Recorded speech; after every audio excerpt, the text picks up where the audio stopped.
첫 주제는 이준석에게 총선이란 했습니다. 국민의힘 윤리위원회가 오늘 새벽, 그러니까 자정을 넘어서 이준석 전 대표에게 당원권 정지 1년의 추가 징계를 내렸습니다. 자, 이미 6개월 정지가 됐기 때문에 1년을 더하면 2024년 1월까지 이준석 전 대표는 당원권이 정지됩니다. 22대 총선이 24년 4월에 있는데 약 석 달 전에 당원권이 회복이 되죠. 그러면 공천에 공천을 받을 수 있을지 없을지 이게 애매해지는 묘한 시기인데요. 이에 대한 국민의힘 몇 분의 입장을 차례로 들어보겠습니다. 이 윤리 판단에 따라서 남은 한 1년여 기간을 어떻게 본인의 정치 행보를 이어가는지가 저는 훨씬 더 중요하다고 생각합니다. 차기 전당대회에 달려있다고 봅니다. 소위 말하는 윤핵관분들이 정말 또 지도부에 합류하시게 된다면 공천이 현실적으로 어려운 부분도 있겠죠. 2024년 출마에 대한 기회는 가능성을 열어두는 거 아니겠어요? 어느 정도의 균형을 잡기 위해서 많이 고심을 한 그런 결정 아닌가. 예, 일단 이준석 전 대표도 저희 썰전 라이프에 많은 주제를 던져주셨는데 일단 고마움을 제가 원격으로 먼저 전달을 하고요. 이준석 전 대표가 24년 1월에 당원권 정지가 풀리는데 공천을 받을 수 있을까요? 그 역산을 해보면요. 예. 2024년 4월 아마 10일이 총선인데 역산을 해보면 그 1월 8일 날 풀리는 게 그 스케줄상으로만 보면 현실적으로 쉽지는 않아요. 왜냐하면 그때쯤 되면 이미 공천이 상당 부분 진행이 됐을 가능성이 있거든요. 뭐 각 당마다 좀 차이는 있을 수 있겠지만 그동안의 관례를 보면 그래서 그 날짜가 일단 그 매끄럽게 공천을 신청하고 공천 심사를 받고 공천이 확정되는 그 기간에 어간에 걸쳐 있기 때문에 쉽지는 않아 보인다는 게 제 생각인데 정치는 또 그렇지만 필요로 하는 사람이고 정말 그 사람을 꼭 써야 되겠다 그러면 그런 정상적 절차 아니고도 얼마든지 할 수 있는 방법이 있습니다. 그렇죠. 그렇기 때문에 저는 아까 누가 이야기했죠? 이준석 대표 하기 나름 이게 제일 크고요. 왜냐하면 이 남아있는 징계 기간 동안 정말 다시 이제 당에 복귀도 될 만큼의 당원들이 마음이 좀 바뀌었다든지 또 당에 대한 또 필요도가 있고 또 니드가 있고 나름대로 그 기여도가 있다고 생각하면 언제든지 올 수 있다고 생각하고요. 근데 이제 이준석 대표의 앞으로 남은 기간 동안 저는 행보가 중요하다고 보고 그다음에 더 중요한 것은 역설적이지만 윤석열 정부의 지지율이죠. 지지율이 고공행진하고 우리 대통령과 윤석열 정부가 잘 나가면 이준석 대표 별 필요하지 않을 겁니다.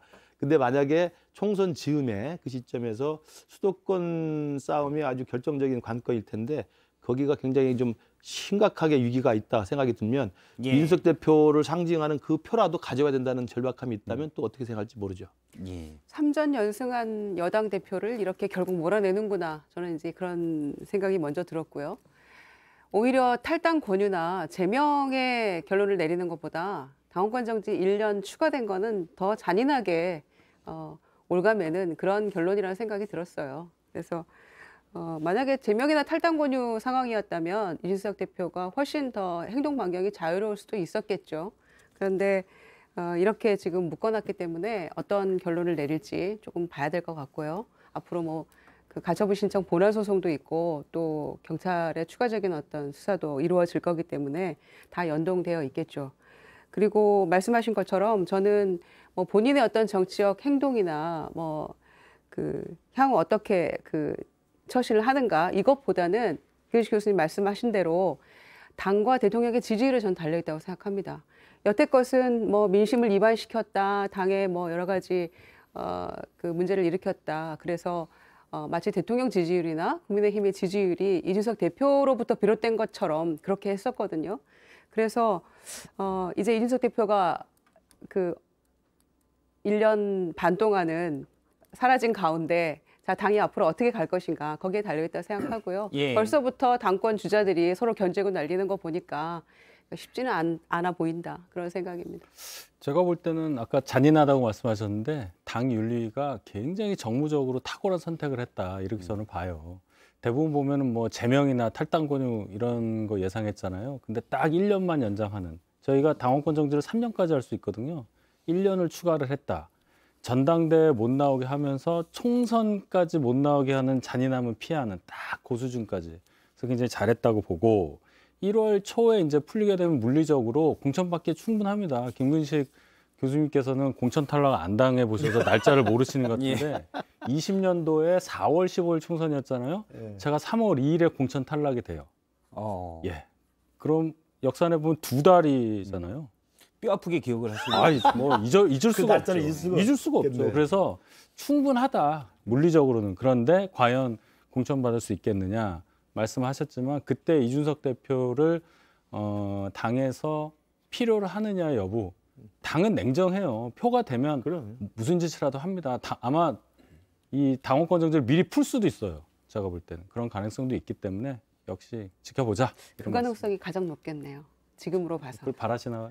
바라시는 건 알지만 그냥 자연스러운 흐름 속에서 그렇게 그럴 수도 느껴지네요. 있어요. 네. 참고로 2020년 총선에는 저는 일찍 1월 28일 날 공천을 받았습니다. 안정적으로. 예, 알겠습니다. 그런 얘기를 왜 하는 거예요? 그 날짜만 생각했기 때문에 예. 이 날짜가 굉장히 좀 그 매끄럽지 못한 날짜라고 제가 말씀드린 거예요. 왜냐면 다 미안해요. 그때. 저는 다 부질없다고 봅니다. 예. 제가 올 봄에 JTBC 썰전 라이브 고정되고 나서 집에서 아내한테 막 나 이제 JTBC 나가 어머니한테 전화해서 자랑했는데 이렇게 될 줄 누가 알았습니까? 예. 예. 저희 썰전 라이브도 알 수 없는데 지금 특히나 국민의힘이 당 지도부가 2024년 총선까지 윤핵관 지도부가 그냥 유지된다는 가정 자체가 정말 죄송한데 저는 별로 와닿지 않고요. 또 어떤 형태 비대위가 나오게 될지 사실 알 수 없는 상태라는 점을 악담을 하는 것이 아니라 실질적으로 지금 정치의 변하는 현실을 보면 그렇다는 점이 하나 있고 두 번째는 징계가 여기서 끝났다는 것도 보장이 없습니다. 예. 경찰 수사 결과가 나오고 나면 윤리가 경찰 수사 결과를 놓고 이준석 대표에 대한 추가 징계도 전 충분히 열려 있다고 보기 때문에 여기서 끝날 오늘 이 시점에서 뭘 논한다는 것 자체는 큰 의미가 없는 것 같습니다. 인생은 운이다. 어떻게 될지 모른다. 네, 저희 썰전 나이트의 정치적 상상력이 정말 체리 따봉입니다. 와, 이준석 깜짝 대표의 놀랐어요. 운명은 썰전 라이브의 운명과 같다. 아 그런가요? 그런 지금 거 아닙니까? 저희는 오늘이기 때문에 거의 결정된 운명인데. 하여튼 예. 놀랐습니다. 예, 그런데 그 부분이 있습니다. 그러니까 2024년 1월까지만 정지시킨 건 그때까지 말 잘 들으면 주고 안 들으면 안 준다. 뭐 이런 해석도 있거든요. 그거는 불가능하죠. 아, 그건 불가능해요. 그건 불가능합니다. 이준석이라는 정치인의 가치가 있는데요. 여기서 고분고분 시키는 대로 그 자기 지역구에서 뭐 당원도 아니지만 예. 현수막 같은 거 걸고 윤석열 정부가 지금 잘하고 있습니다. 나와서 뭐 지금 하고 있는 뭐 이런 방송에 나와서 지금 하고 있는 뭐 예를 들면 장해찬 패널이나 김병민 패널처럼 얘기를 한다고 뭐 고분고분하게 잘하는 거 아닙니까? 예. 정부의 시책에 맞춰서 그렇게 하면 야 이준석이 변했네. 예. 우리 이준석 공천 줍시다. 이렇게 철들었네. 되겠습니까? 아니죠. 예. 아니죠. 오히려 거꾸로 당이 깨질 정도로 세게 때리면서 오히려 국민의힘을 당장 지지하지는 않지만 국민의힘이 바뀌면 지지할 거라고 생각하는 외곽부대, 수도권의 중산층들, 청년층들을 자기 세력으로 묶고 있으면 국민의힘과 타협이 가능할 것이고 거꾸로 순응하면 저는 뭐 미래는 없다고 봅니다. 수능할 리는 없고요. 제가 볼 때는 이제 정치인으로서 좀 더 성숙한 어떤 모습을 가질 것인가. 왜냐하면 지금 이번에 징계를 했고 가처분도 기각되면서 이제 좀 퇴로가 좀 없어져 버린 건데 이준석 대표를 지지하는 수많은 사람들도 저도 그랬지만 이게 좀 과하다고 생각했던 건 뭐냐 언행의 문제점을 많이 지적을 했잖아요. 그러니까 그 부분에 대해서 이준석 대표가 저는 주장하는 바 그다음에 노선은 저는 옳다고 생각해요. 그러나 언행에 있어서의 그런 어떤 새로운 좀 성숙한 계기를 만들어 왔으면 좋겠다는 생각이 들고요. 예. 저도 이 이준석 대표가 총선에 나오시느냐 없느냐는 제일 중요한 게 그겁니다. 이준석 대표를 필요로 하느냐 안 하느냐 문제예요. 그 당시 그 정치 상황에서 그건 뭐 누구도 알 수가 없기 때문에 정말 이준석 대표가 없어도 우리 윤석열 대변인이나 저가 잘해가지고 수도권에서 할만하다. 그러면 뭐 굳이 이준석 대표가 필요하지 않을 수도 있죠. 지금 윤핵관들이 하고 있는 거 보면 수도권은 굉장히 쉽지 않을 것 같은데요. 근데 죄송한데. 지금 이제 전당대회가 앞으로 남아있기 때문에 전당대회 저는 아주 좋은 라인업이 구성될 거라고 생각합니다. 근데 이준석 전 대표와 일각에서는 이런 주장도 있습니다. 이준석 전 대표와 이른바 윤핵관들과의 갈등, 윤석열 정부 초기에 계속 컸잖아요. 굳이 왜 그렇게 만드냐. 그러니까 합리적인 방향이 있는데 그렇게 안 간다. 그건 이미 지난 일이잖아요, 이제. 예. 그러니까 계속 그래서 어떻게 보면 집권 여당이 합리적인 일들만 해오지 않았다는 전례가 있다는 해석들이 있어서. 그렇죠. 그러니까 시작은 제가 볼 때 굳이 이렇게까지 할 필요가 없는 걸 과도하게 시작을 했던 것이 과도하게 이 당 내용으로 3개월 동안 시간을 끌면서 양쪽 다 큰 피해를 본 거라고 생각해요. 예. 윤핵관은 윤핵관대로 그 스스로 무능함이 드러나 버렸고 이준석 대표를 정치적으로 큰 타격을 입었기 때문에 저는 이 상황에서 상당히 비싼 비용을 저는 지불하고 집권 여당의 교훈을 얻어야 된다고 생각을 하고 그것은 계속 말씀하신 것처럼 싸움과 전투에서 이기는 것이 정치가 다 아니라는 것들을 윤핵관 측이나 이준석 대표도 좀 명심했으면 좋겠고 이제 비대위에서 전당대회 준비하고 새로운 지도부가 들어서면 대통령과 신뢰관계 속에서 집권 여당으로서 민심을 반영하면서 정말 여야 관계에서도 또 당 내부에서도 정치가 제대로 살아날 수 있는 새로운 저런 리더십이 만들어졌으면 좋겠어요. 알겠습니다. 일단 이준석 전 대표의 이 추가 징계, 징계가 된 다음에 입장을 내놓으신 분들도 있고요. 그 전에 입장을 낸 분도 있는데 잠깐 당권 주자들의 입장을 잠깐 보면 김기현 의원 같은 경우는 아쉬움이 남는다라고 했고요. 대신 뭐 일부 열보 전진을 위한 일부 후퇴로 생각하라라고 한 인터뷰에서 얘기했고 유승민 전 의원이 상당히 표현이 셉니다. 징계 사유를 보면 지나가는 땡땡땡에서 뭐 준말이 좀 있고요. 지나가는 개가 웃을 일이다라고 얘기를 했습니다. 안철수 의원은 어제 인터뷰에서는 징계가 나오기 직전에서 인터뷰에서는 이준석 전 대표가 잦은 사퇴하고 당의 길을 터주는 게 좋다라는 입장을 내비쳤고 역시 당권 주자로 분류되는 나경원 전 의원은 한참 전 인터뷰인데요. 당분간 정치를 그만둬야 미래가 있지 않을까라는 얘기를 했습니다. 누가 당권을 잡느냐에 따라서 약간 이준석 전 대표의 입장도 환경도 변화가 좀 있을 수도 있어요. 어떻게 보십니까? 당권 누가 잡느냐도 뭐 중요한데 일단 이준석 대표는 1차 비대위를 저지하는 데 성공을 했기 때문에 명분은 어느 정도 살아있다. 본인의 어떤 정치적인 행보와 관련한 이제 그런 건 하나 얻은 거라고 볼 수 있고요. 앞으로 이제 어떻게 하냐 얘기인데 이분이 당 지도부가 누가 되냐에 따라서 정책 행보를 바꾸고 그럴 분은 아니잖아요. 다만 이제 이준석 대표가 상징하고 있는 그런 어떤 상징 자본들을 잘 유지한다면 앞으로 미래를 볼 수도 있는데 그게 그렇게 빨리 올 거냐. 저는 뭘 보냐면요. 이준석 대표의 생각과 많이 비슷한 의견을 내셨던 분들이 몇몇 분 계시잖아요. 그런 분들이 앞으로 뭐 김섭, 뭐 김은태 뭐 이런 분들 있잖아요. 그런 분들이 이야기해요. 아까 이야기 다 앞으로 뭐. 그래요? 뭐 김용태 전 최고라든지 뭐 김재섭, 천하람, 김재섭 이런 젊은 분들 그리고 또 뭐 의원 뭐 허은하 의원이라든지 이런 분들이 어떤 행보를 앞으로 보일 거냐. 이준석 대표가 이제 공식적으로 당에서 정치 활동을 못 하게 된 이 상황부터 오늘부터 앞으로 어떤 행보를 보일 거냐. 저는 그게 관심이라고 봐요. 당권 주자 중에서 이제 누가 당대표가 되느냐에 따라서 이준석 대표, 전 대표의 입지가 달라진다라는 게 맞다고 보면 유승민 전 의원이 되는 게 1번이겠죠.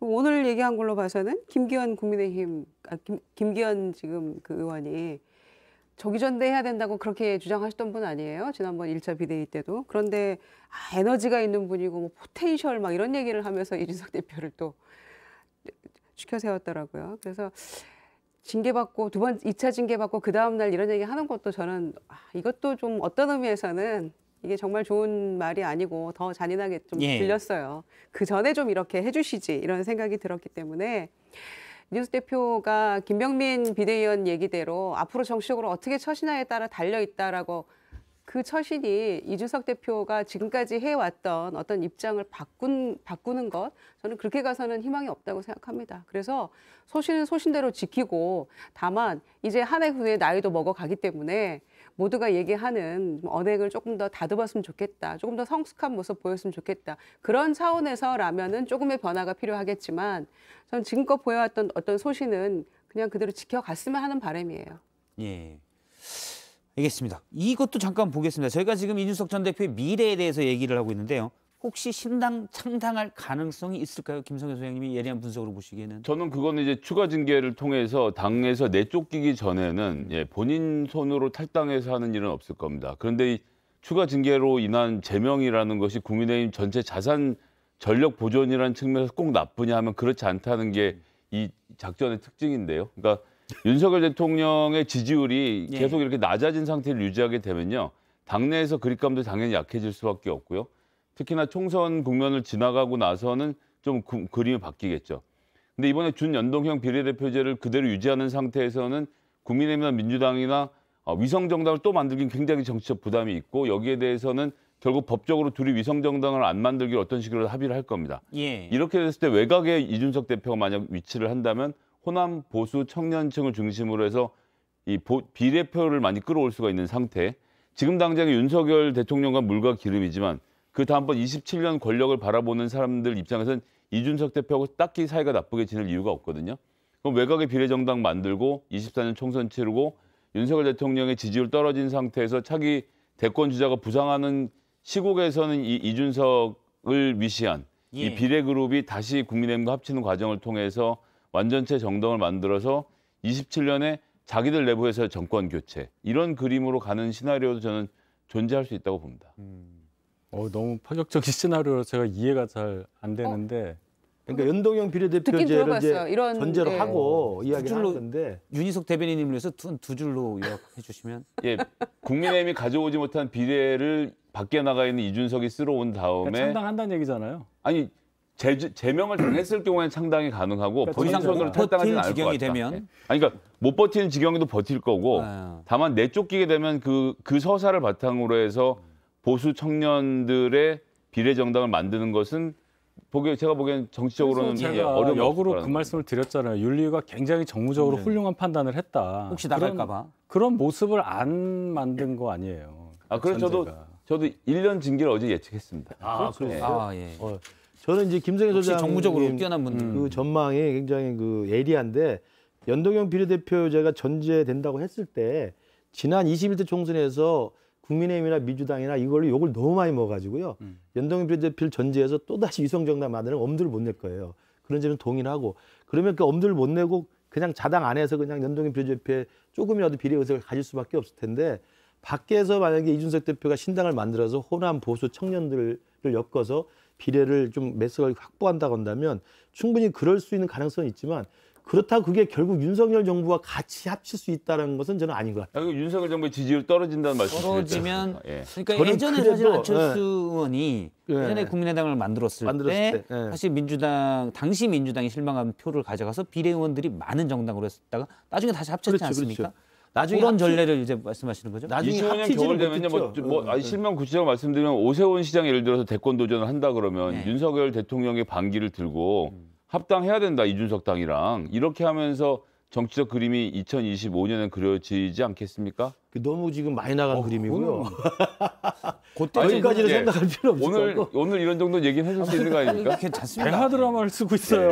우리 그럼 단막극인데. 2024년쯤에 우리가 다시 한번 모여가지고 썰전 라이브는 바로 금년 연말 지나면 다시 재개가 되지 않을까. 그 즈음에 한번 다시 한번 이걸 그렇죠. 기억했다가 예. 이걸 기억했다가. 녹화된 걸 그대로 가지고 그럼요. 그때 다시 한번 얘기를 2025년 그리고 아까 안철수 9월. 그 전 대표의 2차 예. 국민의당 시즌2 거기는 많은 비례대표 의원들과 함께 합당했다고 하셨는데 비례 세석입니다. 아 그런가요? 지역구 없습니다. 아 예, 그렇죠. 제가 잘못 그렇습니다. 알았습니다. 많지 죄송합니다. 밖에 않습니다. 나가서 네. 제3지대에서 제3지대 형성된 맞아요. 네. 예. 새로운 정당을 갖고 있다가 이걸 다 자산을 까먹었던 거죠. 예. 그래서 다시 민주당으로 합친 건 아니에요. 예. 예, 그런 게 있었고 그래서 저는 탈당할 가능성이나 새로 창당할 가능성은 높아 보이지 않는 게 좀 맞는 것 같아요.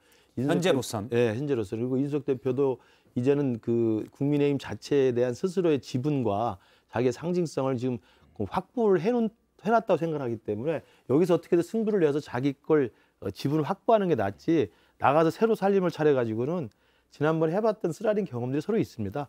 과거에 저 민주당에서 나왔던 분들도 그렇고 자유한국당에서 그때 새누리당에서 나왔던 분들도 그렇고 이제는 제3지대에서 정당을 만들어 새롭게 시도하기에는 좀 힘들지 않겠나요? 다른 정당 제가 이렇게까지 가르쳐드리기 싫은데 한 말씀만 더 드리면 거길 그 비례를 그냥 비워두면요 보수 유튜버 당이 먹을 겁니다. 그렇게 되면 국민의힘에는 훨씬 더 재앙적인 상황이 올 것을 선수들은 파악을 하고 있을 겁니다. 보수 유튜버 당이 그 새롭게 바깥에 창당을 해도 별로 안 나올 거예요. 국민들이 현명하니까.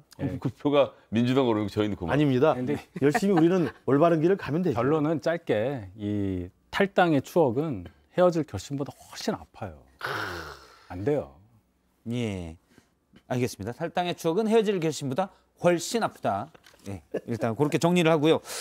지금까지는 이준석 전 대표의 미래가 어떨지를 살펴봤는데요. 그러면 다시 본론으로 들어가서 윤석열 전 대표의 징계는 과연 타당했는가라는 부분을 그거 얘기 안 할 줄 알았습니까? 왜? 아니요. 의원님 원고를 갑자기. 그러니까 양도구역을 보여가지고 아, 놀래가지고. 일단 징계 이유에 대해서 두 가지 정도가 핵심입니다. 하나는 언행, 그리고 또 하나는 가처분 신청을 당의 공식적인 의사결정에 대해서 가처분 신청을 여러 번 냈다는 건데 일단 언행 부분에 대한 이양희 국민의힘 윤리위원장의 얘기를 들어보겠습니다. 당 소속 의원 등에 대한 지속적인 모욕적 비난적 표현을 사용하며 타인의 명예를 훼손하는 것은 우리 국민의힘 윤리위 규칙 위반에 대한 당내 혼란을 가중시키고 민심 이탈을 촉진시킨 행위로 볼 수 있습니다. 예, 언행으로 민심 이탈을 촉진시켰다라고 얘기했는데 바로 유승민 전 의원이 오늘 페이스북에 글을 올렸습니다. 양두구육, 사실 알만한 분들만 알만한 양두구육이 징계 사유라면 이 녀석들 X 팔린다는 윤석열 당원은 왜 징계하지 않습니까? 이거는 대상이 다르잖아요. 아, 대상이 다릅니다. 예, 양두구 이거 다 아시면서 하신 말씀 같은데 양두구라는 말은 이제 저희 당을 향해서 한 말이니까 거기에 대해서 모욕적이라고 윤리위에서 얘기를 한 거고 설령 녹취에 이제 뭐 이런 말이 있잖아요. 예. 들리잖아요. 2X? 이게 2X하고 뭐 팔린다 뭐 이런 것들이 그냥 혼잣말처럼 한 얘기인데 그 뭐 우리 욕 안 하나요? 뭐 그걸 가지고 다 징계할 수 없는 거고 대상이 누구냐를 가지고 얘기하는 거지. 이건 좀 어폐가 있어요. 유승민 의원답지 않아요. 예. 이렇게 얘기하신 건. 혼잣말. 한숨 쉬시고 써진 라면 종방이 그렇게 서러워요. 또 시작하시려고. 네, 서운하네요. 좀 전에 이제 이준석 전 대표의 앞날은 어떻게 될 것인가 뭐 이런 얘기를 우리가 나눴었는데 제 정치적 앞날도 안개 속인데 다른 정치인 얘기를 이렇게 하고 있구나. 나도 윤석열 대통령처럼 다른 정치인에 관심 없었으면 참 좋았을 텐데 이런 생각도 하면서 동시에 유승민 전 대표가 양두구육 징계 사유 이 얘기는 저는 너무 타당한 얘기를 하셨다. 그리고 또 이양희 윤리위원장 얘기가 가처분 신청한 것도 문제가 있는 것이다라는 얘기를 하더라고요. 그런 식으로 따진다면 주호영 지금 현 원내대표도 2016년에 공천 탈락해서 가처분 신청하고 했던 분이에요. 무소속 출마하셨고. 그렇기 때문에 하나하나 대입하다 보면은 정말 그 징계 안 받을 사람이 없을 정도의 상황인데 민심 이탈이라는 것이 이준석 대표 때문에 지금 민심 위반이 일어난 것이고 문제가 생긴 건가요? 국민의힘 지지율 떨어지고 대통령 지지율도 올라가지 않고 이런 상황이라는 것이 다 본인들이 촉발한 그런 이유가 매우 크기 때문에 유승민 전 대표로서는 이런 얘기 뭐 할 수 있다고 생각하고요. 뭐 맞는 말 아닙니까? 그리고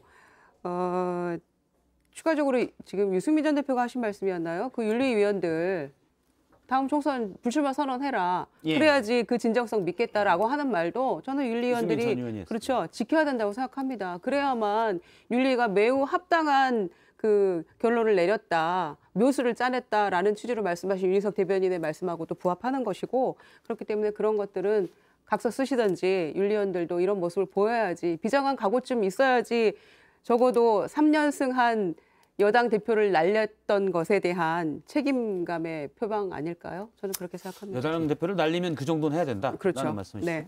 저도 이제 그 윤윤석 대변인이 말한 것처럼 대통령이 이야기한 이 XX하고 이제 양두구육을 같이 평면적으로 비교하는 건 조금 부족해 보이고요. 그러나 이제 징계가 과하다는 입장에는 저도 동의를 합니다. 그러니까 이건 뭐 이번뿐만 아니라 이미 1차 징계도 사실은 경찰의 수사 결과가 나오지 않았기 때문에 그 부분에 대해서 징계라는 것이 과하다는 여론이 많이 있었어요. 그런데 이 정당이라는 자율적 결사체고 그중에서도 또 윤리위원회라고 하는 독립적인 기관에서 그 윤리위원들이 논의를 통해 가지고 결론을 내린 것에 대해서 각자의 본인의 판단에 따라서 과하다, 심하다, 이건 정당하지 못하다라고 이야기할 수 있지만 제가 1차 7월 8일 날 6개월 당원권 정지 때도 이준석 대표에게 제가 이야기를 했고 이준석 대표도 그 뒤에 그때는 그런 행보를 했습니다만 윤리의 결정을 동의할 수는 없지만 존중한다는 입장을 분명히 가진 거예요. 저는 그런 의미에서 정치인의 저는 자세는 중요하다고 생각합니다. 동의할 수 없다, 억울하다. 그러나 오케이, 윤리의 결정은 내가 존중한다라고 하는 것이 성숙된 자세라고 보고 저는 그래서 이번에 2차에도 추가 징계하면 그 이준석 당대표가 뭐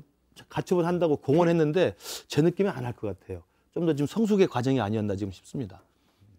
저는 지금 그러니까 지금 현재 국민의힘 윤리위가 지난 4월부터 이준석 대표에 대한 징계를 끊임없이 시도해 온 것에서 윤핵관의 입김을 배제하고 그것이 뭐 없다라고 치고 독자적으로 판단했다는 전제 하에서 추론을 해보면 그리고 뭐 여러 가지 취재 내용들을 종합해보면 이양희 윤리위원장은 아마도 이준석 대표에게 실제로 윤리적 잘못이 있다라는 판단을 하고 계시는 걸로 여러분들이 말씀을 하시더라고요. 그런데 지금 이번에 징계는 또 욕설과 가처분 신청이지 않습니까? 즉 윤리위가 정변 승부를 하지 않았다라고 저는 지금의 윤리는 판단하고 있을 것 같아요. 실제로 윤리위가 이준석 대표에 대한 징계 정당성을 가지려면 성비 문제로, 그러니까 접대 문제로 징계를 해야 말끔하게 끝나는 상황. 예. 지금까지 이런 징계들은 그런 차원에서는 중간적인 성격을 띌 수밖에 없고, 그래서 제가 처음에 말씀드렸던 경찰 조사 결과가 나오고 나면 거기에 대한 추가 징계를 이어서 할 것이다. 그렇게 함으로써 이양희 윤리위원장과 윤리위원회가 봐라, 우리가 4월에 이걸 꺼냈던 게 맞았지라는 결론을 내리기 위해서 저는 추가 징계가 더 있을 거라고 봅니다. 예. 경찰의 어떤 결과 또는 진행 상황이 나오면 그렇게 한다는 뭐 말씀이죠? 무혐의 처분되고 나면 그건 윤리가 상당히 크게 비판받을 지점이 있을 것이고요. 윤리는 그냥 윤리위원회 정치라는 집단이 아니죠. 당 안에서 어떤 윤리 관련한 일을 처리하기 위해서 만든 기구고 거기에 구성원들이지 저분들이 어떤 정치적 목적을 가지고 한다고는 생각하지 않아요. 그러니까 지금 추가 징계 말씀하신 거는 만약에 징계를 뭐 최고위나 비대위에서 주도해서 한다면야 뭐 그렇게 해석할 수도 있는데 너무 나가셔가지고 대선과 지방선거 사이에 대선을 이긴 당대표를 징계를 회부하는 것은 누가 봐도 고도의 정치적 행위라고 생각할 겁니다. 예. 저는 4월 21일 계속 말씀드리잖아요. 징계 절차 개시한 그 순간부터 그 자꾸 돌리고 싶다고 그랬잖아요. 누구도 이거를 뭐 말씀하신 대로 기소를 했다고 쳐요. 예를 들어서. 그래도 지금 정도의 이 파문은 있었을 거예요. 그러니까 당대표를, 현직 당대표를 징계 절차 들어갔다는 것 자체로 이미 4월 달에 이러한 문제들은 예견이 됐었다. 그래서 이제 끝났으니까 더 얘기 안 하는 게 좋겠다. 저희도 사실 그때부터 예견은 이렇게 될 거다 했는데. 그렇죠. 뭘 가더라도 기소하든 말든. 일단 그러면 그 징계에 타당하냐의 문제, 또 하나의 문제는 이양희 위원장이 얘기한 건 당에 대해서 가처분 신청한 부분입니다. 이 부분 어떻게 보는지 잠깐 얘기를 들어보겠습니다. 국민의힘 8월 30일 의원총회를 개최하여 새 비상대책위원회를 구성하기를 결정하고 비대위 전환 요건을 정비하는 당원 개정안을 추인하였음에도 불구하고 당론으로 결정하였는데 이에 반하여 당원 개정과 새 비대위 구성을 저지하기 위한 가처분 신청을 한 것이 핵심 이유가 되고요.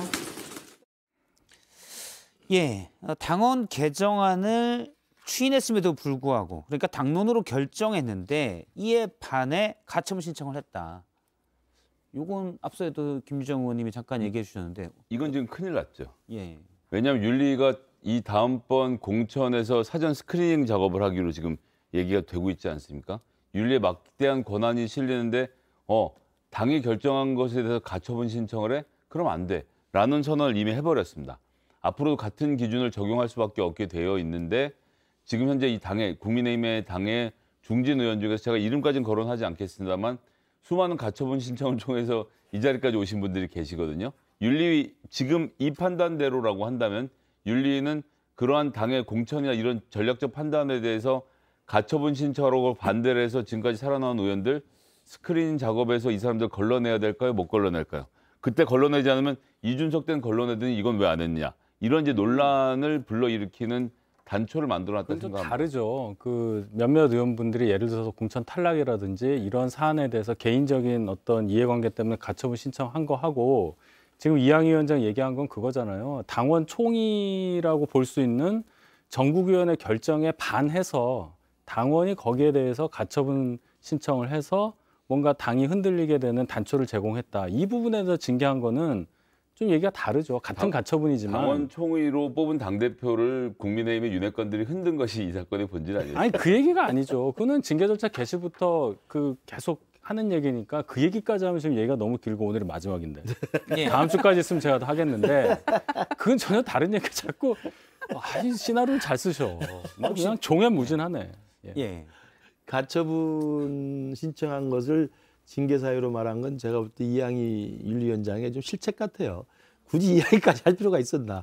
누가 봐도 핵심으로 봤어요. 그러니까 누가 봐도 징계는 정해진 수순이고 징계하겠다는 의지가 일관되게 강력하게 있었잖아요. 그러면 어제 그 징계위가 열린다고 했을 때는 징계가 나오는 것은 뭐 삼척동자가 알 일인데 그럼 그냥 쿨하게 하면 되는데 그럼 애초에 원래 의원총회에서 결의안을 해가지고 윤리위에 그 징계를 촉구했던 것도 막말과 그 당원에 대한 모욕, 당에 대한 모욕 이거였잖아요. 저는 거기서 가처분 신청을 했기 때문에 징계를 추가해달라고 의원총회에서 한 것은 아닌 걸로 압니다. 그러면 그냥 윤리위원장 입장에서는 그 의원총회에서 나온 결의에 따라서 이 그동안은 양두구이라든지 우리 당 그다음에 우리 대통령 당원들을 모욕했다라는 언행의 문제를 삼아서 1년 추가하면 되는데 가처분 이야기를 하니까 물론 윤희석 대변인 말대로 이게 대상은 달라요. 자기가 공천에서 탈락했기 때문에 가처분을 하는 거하고 당론으로 결정된 거에 대해서 가처분을 하는 건 차원은 다르지만 어찌됐든 공천 탈락도 공심위의 당적 결정이거든요. 이제 그것에 대해서 가처분 신청한 것에 대해서 이야기를 하면 추후에 이 부분이 어떻게 좀 부면하게 될지 좀 걱정이 그렇죠. 되네요. 내용의 차이는 있어도 그럼. 어쨌거나 당에 대한 정말 가처분 맞잖아요. 저는 네. 아니 저는 가처분을 안 했어요. 그러니까 안 해. 네, 안 했는데. 훌륭한 당원이야. 잘하셨어요. 근데 뭐 결격 사유가 없어요. 그래요. 적격입니다. 그러니 그래요? 강력하면 그렇죠. 네, 가처분 네. 신청 안 하셨으니까. 여기까지. 네. 그래서 일단, 네. 가처분 신청의 내용의 차이가 있다. 뭐 이런 얘기로는 이게 명분이 안 서는 거고요. 그 아까 말씀하신 것처럼 의원총회 총의를 모아서 윤리의 뭐 추가 징계 이 얘기와 지금 이 그 어젯밤 늦게 결론이 난 이 사이에는 뭐가 있습니까? 대통령의 이 녀석과 난리면이 있잖아요. 그렇기 때문에 그 막말만으로는 소위 이 부분에 대한 정당성을 확보하기가 너무 상상력이 너무 좋다. 매우 어려워요. 매우 어렵기 때문에 느닷없는 가처분 신청을 여기다 끼워 넣었는데 너무 귀에 쏙쏙 들어오네요. 매우 뭐가 옹색하다. 쏙쏙 들어와요? 그 사이에는 뭐 그거밖에 하시는 분이에요? 없어요. 네. 그 의원총회 결의와 어젯밤 사이에는 난리면과 X밖에 없거든요. 그러니까 이게 여기서 또 살아나. 이 윤리위가 그런 거를 눈치 보면서 가처분 신청이라는 이 말도 안 되는 거를 끼워 넣어서 그것 때문에 민심이 위반했다라는 또 말도 안 되는 결론을 내리더라고요. 이제 네. 언행만 놓고 보니까 피해갈 수 없는 언행이 있어서 그렇죠. 이걸 네. 피해가려니 네. 언행은 좀 작은 거야. 그렇죠. 라고 가처분이 큰 거야. 그렇습니다. 그것만 그것만 놓고 의원님이 해석했다고. 예. 그것만 놓고 봤으면 유승민 전 대표 말씀이 너무 지당하죠. 그렇죠? 그러니까 가처분 신청을 슬쩍 그러니까 끼워 넣은 거죠. 가처분 신청을 이유로 했던 건 우리 이양희 위원장께서 그때가 새벽이에요. 저 말씀하실 때가. 예. 조금 뭐 정신이 없으셨던 것 같아요. 아니 지금 이게 핵심 이유라고 했는데요. 지금 핵심 이유라고. 아니 왜냐하면 스스로 앞뒤가 교수님, 안 맞는 이야기야. 빨리 사과하세요. 윤리 당하십니다. 지금 윤리의 쓴맛을 아직 안 보셨는데 네. 제가 좀 정신이 없었습니다. 오늘 마지막 방송이어서 공천을 쉽게 받으면 이래요. 공천 쉽게 받아서 예, 아니 확 막말한 받았네요. 거 양두구 가지고도 충분히 추가 징계에 대해서 누구나 다 애상하고 기다리고 있었는데 뭘 다른 것까지도 굳이 넣어가지고 가처분도 화물을 만듭니까? 피할 수 없는 게 있어요. 사실 윤석열 대통령이 검찰총장 시절에 징계에 대해서 가처분 신청을 했거든요. 아 그러네. 예, 그래서 하태경 의원이 오늘 그 부분을 지적했습니다. 그러니까 우리- 대통령도 옛날에 가처분 신청했다. 이제 넘어가요. 자, 진짜. 그래서 추미애 장관도 못한 거를 이양희 윤리위원장이 해냈다라고 김웅 의원이 얘기했습니다. 알았어요. 네, 그렇습니다. 그러니까 이양희 위원장께서 조금 그러셨던 것 같아요. 저도 정신이 없지만 지금. 지금 교훈은 12시 넘어서는 함부로 그럼요. 브리핑하지 마라. 그럼요. 12시 넘어 새벽 1시까지쯤 되면 브리핑이 아 이렇게 이양희 위원장은 매번 새벽에 하셨어요. 그렇죠. 매번 새벽 하셨죠. 예, 알겠습니다. 넘어갈까요? 특별한 새벽이었던 걸로. 아 예 괜찮아요. 특별한 새벽이었던 걸로 하죠. 네. 특별한 예. 특별한 예. 새벽. 오늘 특별한 새벽 네. 알겠습니다.